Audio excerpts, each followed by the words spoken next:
Can sit down, please. Thank you so much. Thanks for that honor, and thanks for the reminder, Dr. Joy. Like I was saying, it's a pleasure for me to be here this evening and to address a crowd as big as this one. This is what we call defiance.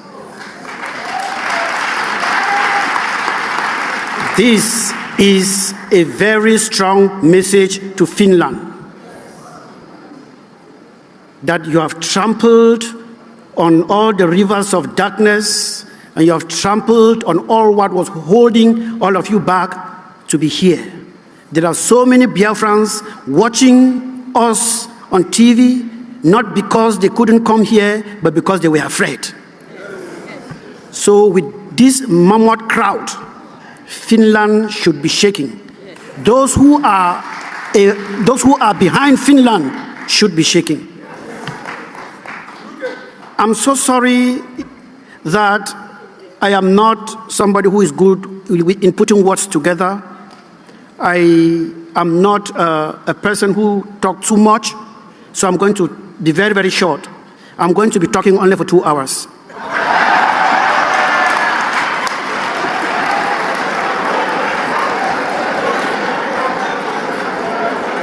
Yes. While in the bus, I was shocked when I was in the bus and I met a certain young lady in the bus who is 82 years today. She's somewhere. She's 82.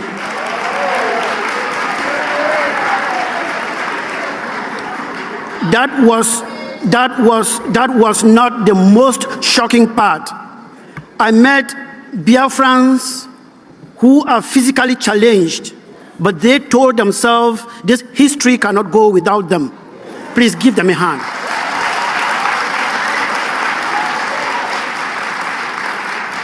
I saw how they were struggling to get into their bus, and I was like, this is defiance in the first order. It is something to be happy about. I see fine men and women present here to write their name in that history in the making. That history is ours, and it is ours to claim. Ladies and gentlemen, before, you didn't know that Biafra would be a spirit like this. But today you have shown Finland, Norway, and all the other hypocrites in Europe who think that arresting our leaders is democracy or it is human right, that they are a shame. Finland, Norway are a disgrace to Europe. I am always very raw. I don't sugarcoat my words. So, ladies and gentlemen, you cannot detain an ideology. It is only somebody who needs a screwdriver to rescrew the knot on his or her head that will think that they can arrest an ideology, put in a bucket and lock it. You cannot shoot an ideology with a gun. You cannot destroy it. You cannot do nothing. You cannot. It is only when you see somebody running to the toilet and something distracts that person, know that that person doesn't have enough pressure. When you have enough pressure, you kick everything that is on the road. Yesterday, I was surprised that the people of Biafra have that pressure of somebody with a running stomach.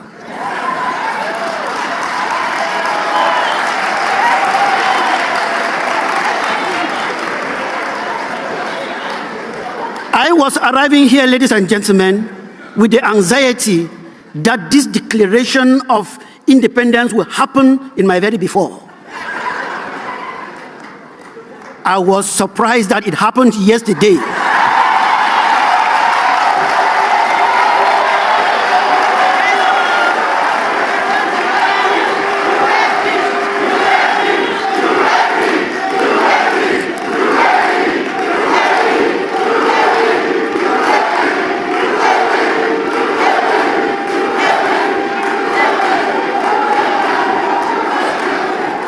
Thank you, thank you, thank you.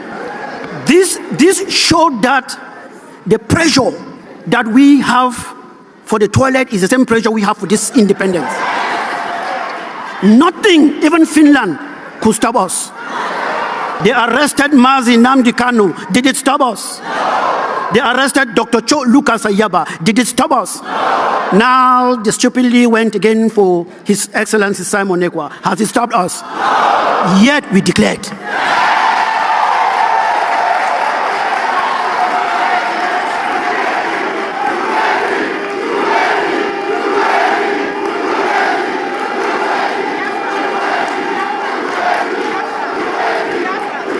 Thank you so much. Thank you so much. The president of the Ambazonia Governing Council, as you all know, is incarcerated in Norway under the same gymnastics that are happening here in Finland. We all know what they are looking for. They are afraid of this present African generation. They are afraid of this present African youth because they are enjoying the economic, the economic autopilot that they have instilled in Africa with our forefathers. So the wealth they receive from Africa is on autopilot. That's why you see our African presidents are all shaking and they don't care because the money keeps coming. But this Mazi, Simon, Mazi Nnamdi, and Dr. Cho Lucas Nyikwa generation is a no-nonsense generation. They are afraid we are going to shake it. We have a message for them. They are too late. This generation of Ambazonian youth and Biafran youth are a no-nonsense generation. This is a stop generation. This is a generation that will trample on anything that wants to stop prosperity. We are all here because we want to bequeath a better future to our children than the nonsense we inherited.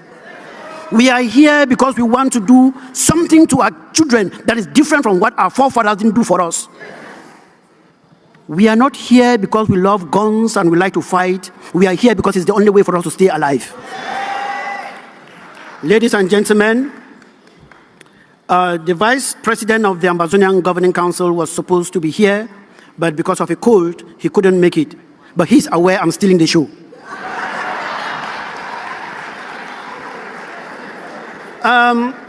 There comes a time in a man's life when he is born, or a she, depending on how the case may be. I'll use he because women are already taking over the world. Let me make men to be proud. When a man is born, he is taught and encouraged to creep. Then he is taught and encouraged to walk. Then a man is sent to the pre-nursery and nursery school for self-discovery. When you discover yourself, you are sent to primary school for further self-discovery. And the first step of that further self-discovery is how to read and write your own name. When you are able to read and write your own name, you have attained the first step of self-discovery. Then you start discovering that this is my mother, that is my father. My mother is different from my neighbor's mother. My father is different from my neighbor's father. This is my compound. This is our village. This is our city. This is our town. This is my country. When you arrive the level where you say, this is my country, you have reached the PhD level of discovery. But when you realize that this is my country, and you realize, because the highest state of discovery is knowing your country. No matter how much money you have, if you don't have a country you can call your own, you are like a king without a stool. In Ambazonia, the stool is what makes the king, but I think in Biafra land it is a crown. So however it may be, if you have so much money, billions of dollars or pounds somewhere, and you don't have a country that you can be proud of, you are like a king without a crown.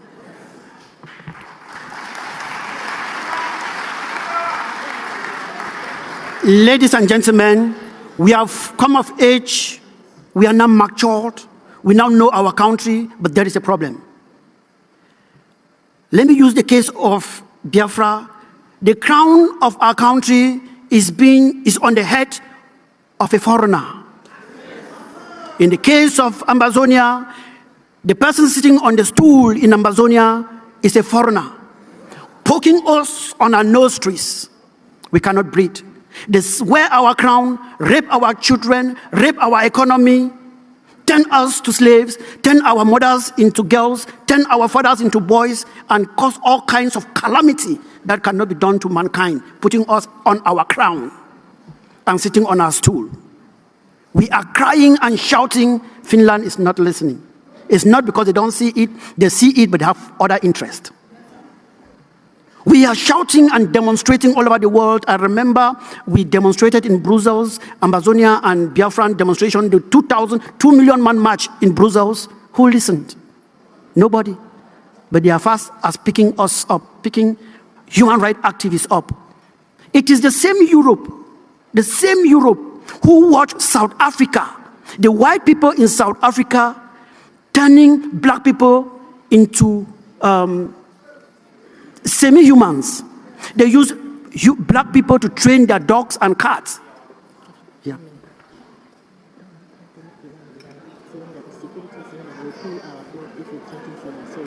There's no need to be afraid. Okay, anyway, I will do that.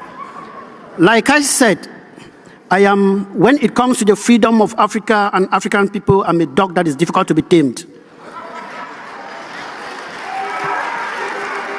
Because at least someone needs to face these guys eyeballs to eyeballs.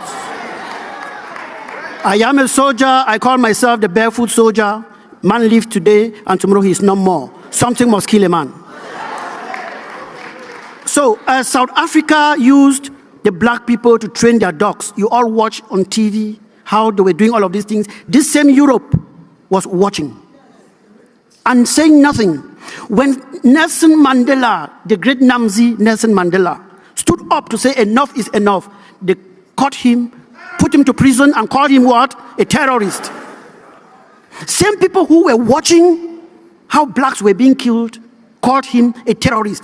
And I quote Margaret Thatcher, called him a terrorist. When South Africa was free, it is the same people who were calling Nelson Mandela His Excellency. Hypocrites. I bet you not long from now, His Excellency will appear.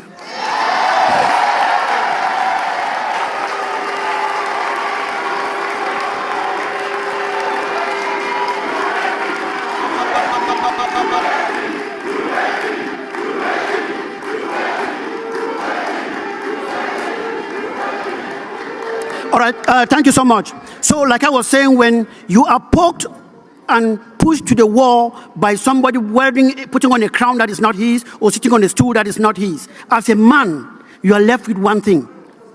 And nobody will teach you that. It comes instantly. When your back is on the wall, there is one thing you should do: move forward.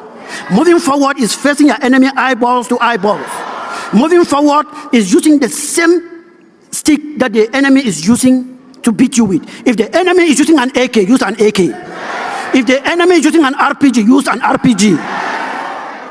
The right to defend yourself is an inalienable right, and no one should take it away from you. No matter how much they arrest or do what, never bow to them, because we are free. Akanchawa, it is written.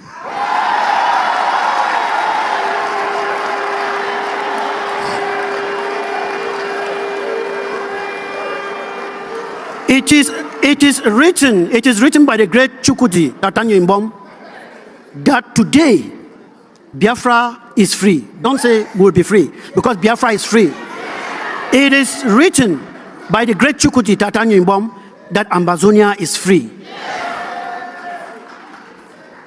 Do you know Biafra don't need permission to enter your spirit? Anywhere, anyhow, you must feel it. Biafra don't need permission to enter your spirit. Yeah, anywhere, anyhow, you must feel it.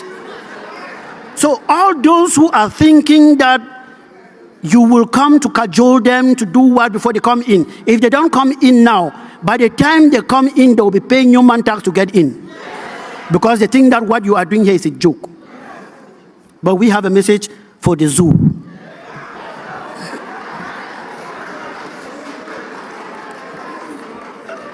The Ambazonian Governing Council asked me to tell you people that before you signed the Declaration of Independence, they had already signed it for you.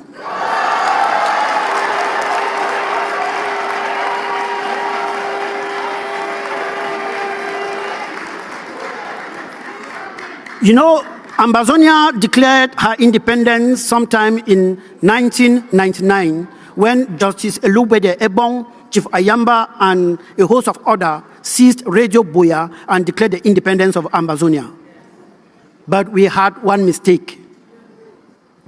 And that mistake is something that my president, Dr. Cho Lucas Ayaba, told His Excellency Mazi Nnamdi Kanu. Because you know that long before now, Mazi Nnamdi Kanu wanted to declare independence. He told him, my brother, don't make the mistake we made in 1999. Independence must be defended. Don't declare independence if you don't have an army to back you up. Don't have a...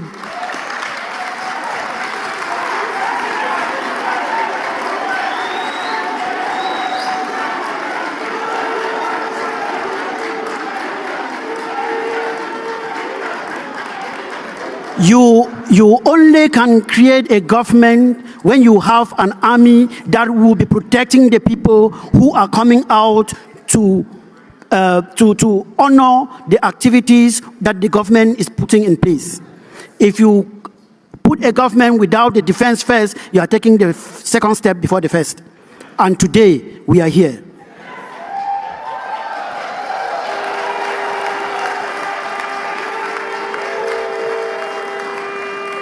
The Biafran government in exile, I cannot say that I am proud of you. I am flying with you.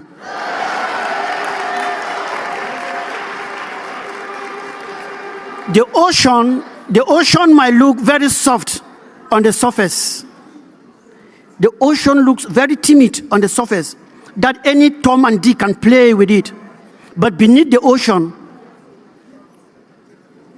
is dreaded. Beneath the ocean is horror. The zoo thought that we were just that surface of the ocean. We are dragging them down to see what we really have.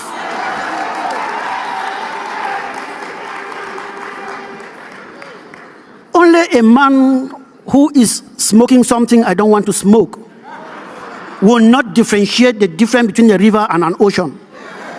Ambazonia, sorry, I use Ambazonia too much because it's something I've been talking about. Biafra is an ocean, same like Ambazonia.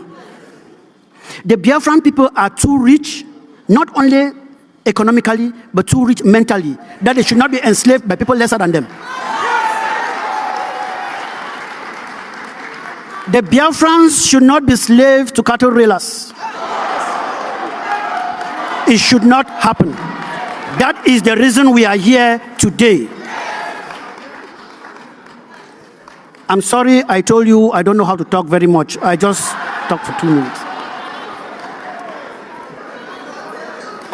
Concerning the Biafra-Ambazonia relations, I can bet you and I can tell you we're in a very good foot.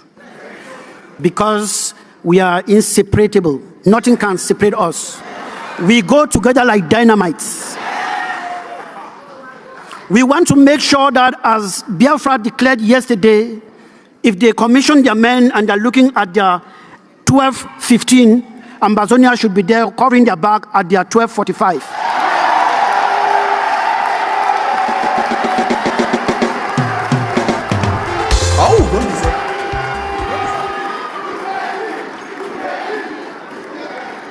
That is why I stand here as an honorable member of the defense unit that we have with the Biafrans, and I want to salute the chairman of the Biafran defense government in exile, because he's the chairman of that our group, and he's doing a marvelous job.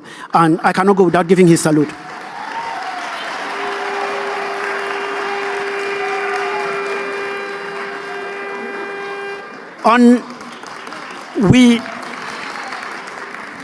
We will make sure that, as you have declared yesterday, that the movement of people from both regions will be as free as anything called free can be. Because I bet you the human psychology is very funny, that Ambazonia is under attack today and they are running to Biafra for safety.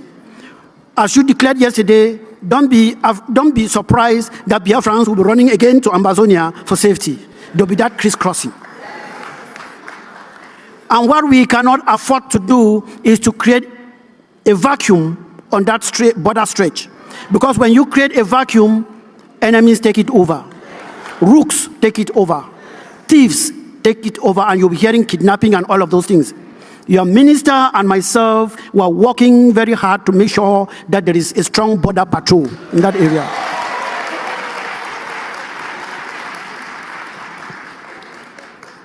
Still on defense, I will divert a little bit to tell you that what is happening here today in Finland and what happened also in Norway is a very big conspiracy that entangled economy. And I will tell you that Finland is not to be blamed as much, but the nation you should be pointing a great finger to is that nation called France. Some of you think it is Britain. France is the coronavirus of Africa. Many of you don't know that France controls the economy, France's economy that comes from Nigeria is more than that of Britain. France have a lot of economic interest in Nigeria more than Britain. Yeah, you might think that it is Britain. I tell you it is France out of research. Total is France, Mobile is France, and the only thing that is Britain is BP. Shell is also from there. And that is why they are afraid that we are going to shake that thing that they signed with those forefathers in the years ago, that they are ripping everything from Africa.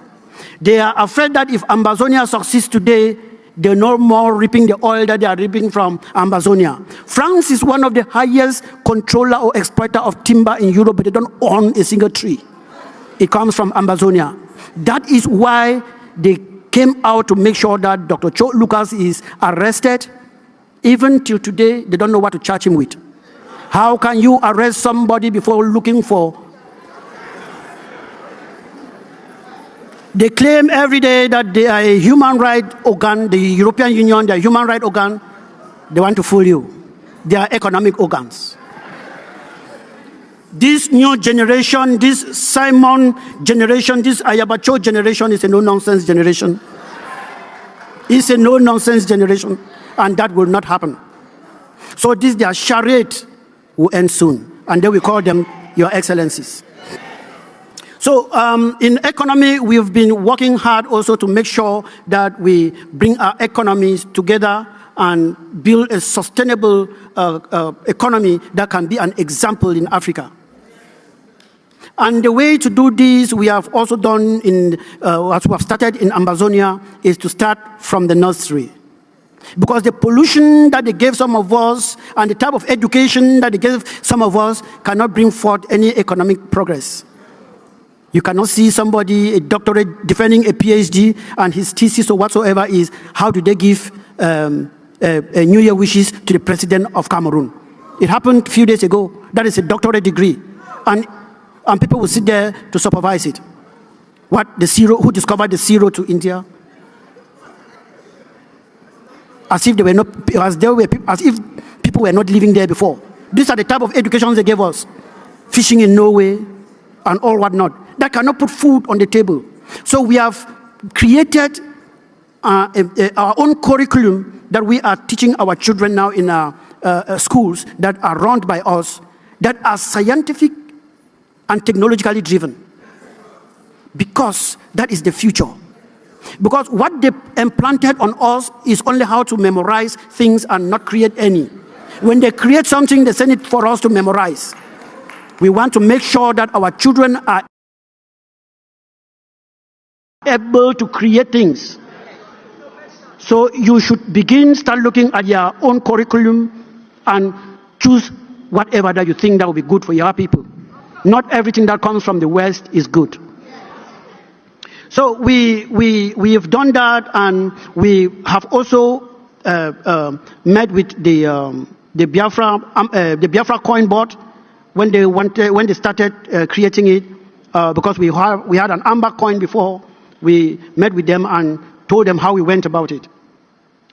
Also in communication, the ACN, the Amazonian Communication Network, is working and doing fine. We also shared some ideas with the Biafran communication team, and that is strength. That is the unity we are talking about. As you have declared your independence yesterday, be sure and be aware that you have commissioned men and women to hold materials and defend that land for you. It is easy to shout, of course, but let me tell you, it's not a walk in the park. I am saying this because when it comes to economy and population, Biafra is our big brother. But when it comes to the defense of homeland, we are your big brothers. We have been fighting for more than 8 years, and I tell you, it's not easy. Your worst enemies will not be Nigerians. They will be Biafrans. We would have defeated Cameroon long ago because those guys, they are fighting for salary and we are fighting for our lives. That's the difference. We would have defeated them long ago if not because some of our people could not listen. They thought that, no, it's not time for gun. Not time for gun. We will march in the UN, march in Europe, marches and UN will come in. That is what they told us. I went to the bush and I started training my soldiers. The same people formed what they called an IG and started marching. When it didn't work, they came and started calling me. Oh, come and work for us. You're working for an individual. Don't work for you. Come and work for the government. We'll be paying you 500,000 francs CFA. I said, you think that this is all about money? It's not about money. Some of you will be called by internal fouls, trying to sabotage His Excellency, the Prime Minister. Let me tell you, the worst enemy will be your own people. But as you are marching forward, in a war front, if you are fighting with me, I need to be seeing but your hind head, because we are marching and going. The moment I start seeing your score, you are an enemy. I'm putting you down.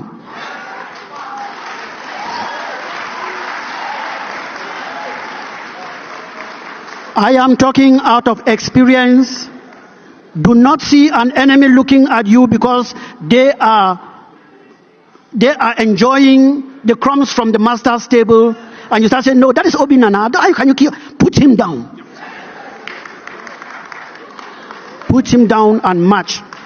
And I tell you, some people who are clapping here today and are enjoying today, when this thing goes further, you might not see them. They'll start dropping one after the other. So be prepared. Be prepared. Let nobody be the one pushing you to come here. Come here because you are convinced that this is the right way. Because if you're coming here because of somebody, when that person drops, you'll be forced to drop. Be convinced of what you are doing.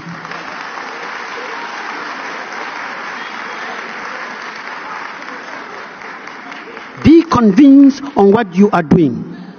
And the freedom that we are looking for will be ours. It is already ours. But there are 3 things that we need to do to claim it.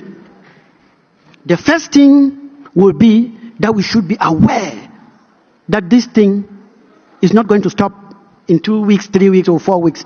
Be prepared for 50 years. If it comes in 2 days, fine and good. But if you are prepared for 2 days and you see that it is 3 days, you give up. That is why you see some of us are still standing strong, because we were prepared psychologically. So there are 3 things you have to do to make sure that you have this. Because your freedom is already on the floor, it is left for you to bend down and pick it up. So these 3 things are that you have commissioned men and women to war. Excuse me. There is no clear, if any individual can tell you that he or she can clearly define war, that will be a lie. There is no clear-cut definition. So there will be chaos. And in the midst of that chaos, make sure that you will supply the materials these fine boys and girls need to defend you. This will entail finance. This will entail finance. I'm talking out of experience. Cameroon is still in our land today because we are suffering with shishi. So I'm here to tell you so that you should be prepared. The independence of Biafra is the independence of Ambazonia. And that of Ambazonia is that of Biafra. So be prepared. So the first thing you should do is raise more money to supply these boys and girls you have commissioned. The second thing, and very important, is raise more money to supply these boys and girls you have commissioned. The final thing, and very, very important, you must do, raise more money to supply these boys and girls you have commissioned.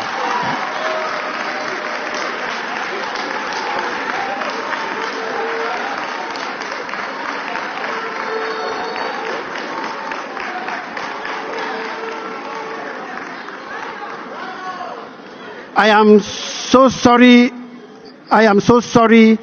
I said I don't talk for long. I can talk to you tomorrow.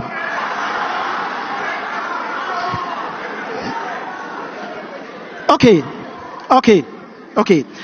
And so if you say I should ride on, I will ride on until you tell me to stop preaching. What I want to also make you to understand is that as you have commissioned men and women to battle for you, to defend homeland for you, to defend your fathers and mothers, and to defend that land, that God-given land that is yours, you should know that you are on your own. I'm talking out of experience. You are on your own. Do not depend on the so-called international community, because they will put you on top of the tree and remove the ladder. It will be surprising to you that this same Norway that arrested Dr. Cho Lucas Ayaba voted for the independence of Biafra in the United Nations on the 19th of April 1961. They voted for the independence of Ambazonia.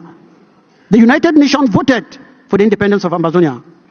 The chairman was Edmund L. Kennedy of Ireland, and the reporter was Adam Pachachi of Iraq. UN fourth session. When Dr. Cho Lucas Ayaba was arrested, I flew from Brussels to Norway. And I went to the Kripos, that is the special branch of the FBI of Norway. I went there and I knocked the door.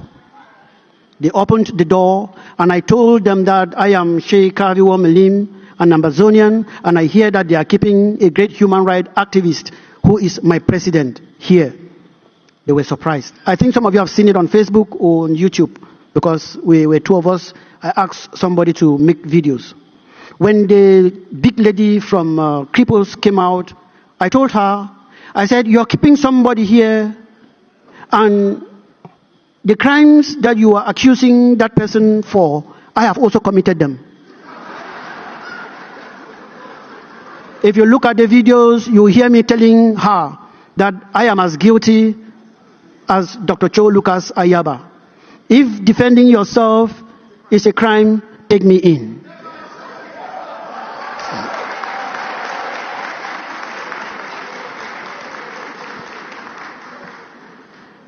If defending yourself is a crime, take me in. And I asked her, I said, look, Norway fought for her independence.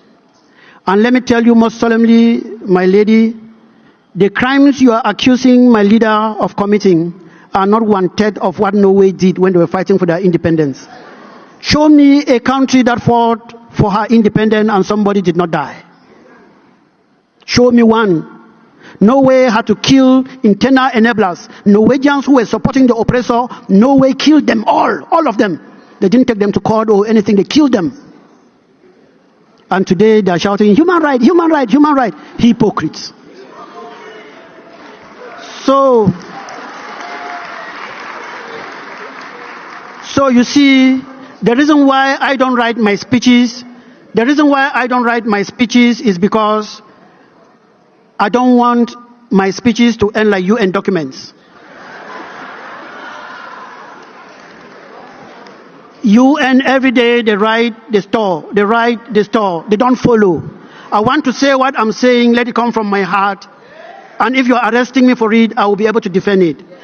I want to say what I say that has come from my heart, that I can follow up tomorrow, not storing in a file somewhere that will never be retrieved. When the Rwandan genocide happened, these fine men, they're not fine men anyway, these men in suits got into a house called UN and they said, never again shall it happen. Is it not happening in Ambazonia? Is it not happening in Biafra? Where are they? Where are they? They shouted, never again shall it happen. They also wrote in a document, preventive diplomacy must be put in play. It ended on that paper. Where is the preventive diplomacy? They keep on allowing old men as presidents, covering dictators, and everything is okay because the present economy, they enjoy it. They don't care about human rights. So we should be very careful. Don't depend on any organization. If they come in, when they come in towns to our lobby group, when they come in, we will receive them. We will accept them and we'll be happy. But don't depend on them now. Keep walking. They'll meet you somewhere. Because he who is fighting must be ready to give some punches before he got some support. You will not imagine that the so-called African Union is not left out. That's a toothless bulldog. There's nothing like African Union. Those are people put in place to calm down people like us who are thinking differently. They are stooges. This is South Africa. Some of us who were born in the 70s contributed money to help fight apartheid in South Africa. This same South Africa, there is genocide going on in Biafra land. There is genocide going on in South Africa, in Ambazonia. But South Africa see the genocide in Palestine. They don't see the genocide in Africa. What is wrong with black man? They are taking Netanyahu to court when Paul Biya is sitting there. I cannot fathom it. Why those guys are smoking, I don't want to smoke it, even in little doses. So my dear people, be aware and know that you are on your own. And when you know that you are on your own, you are better prepared. And you cannot prepare without ego. Ego. So please, we have seen that injustice is now the law. So resistance must be your duty. So as you leave this hall tonight, leave this hall like Jehovah's Witnesses. Leave this hall like Olumba delegates. Preach the gospel of Biafra, and that gospel now is the finance to put everything in play like you have been doing. So please get the money. Let me not talk too long. It's just 15 minutes. Thank you so much.